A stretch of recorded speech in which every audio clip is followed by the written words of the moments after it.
Patay ang isang senior jail guard ng Manila City Jail matapos barilin ng riding in tandem. Si Trisha Zafra, naka-alerto 24. Dakong alas 8 ng umaga, nabulabog ang mga taga-kanto ng Felix Huertas at Malabon Street sa Santa Cruz, Maynila nang humandusay rito ang duguan at nakamotorsiklong lalaki. Nakilala siyang si Senior Jail Officer Benjamin Signap, isang day shift gate supervisor sa Manila City Jail.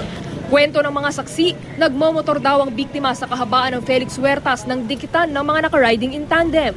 Akala niya para raw kinakalabit lang, gano'n. Nung pala, pinuputokan na pala yun. Bumangga pa raw sa jeep na ito si Signap bago tuluyang tumagilid ang kanyang motorsiklo. Tinangka rin daw niyang bunutin ang kanyang service firearm.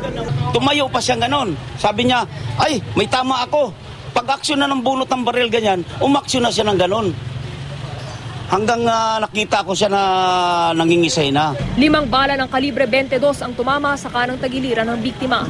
Ayon sa pamangkin ng biktimang si PO1 Von Ryan Signap, isang Quezon City Police, maaaring may kaugnayan sa trabaho ang motibo sa pagpatay. Yun lang naman ang pwedeng may umano sa kanya. Sa amin, wala naman siya nakakaaway. Baka doon lang. Gayunman, wala naman daw na ikwento sa kanila ang tiyuhin na anumang pagbabanta sa kanyang buhay. Wala rin daw mga naging pagtatangka sa buhay ng biktima bago ang insidenteng ito. Ayon sa mga saksi, halos araw-araw dumaraan sa Felix Huertas ang biktima papasok sa trabaho nito sa City Jail. Kumakalap pa ng ebidensya ang mga pulis gaya ng mga CCTV sa lugar para matukoy kung sino ang mga namaril. Mahaharap sa kasong murder ang mga salarin. Trisha Zafra, naka-alerto 24.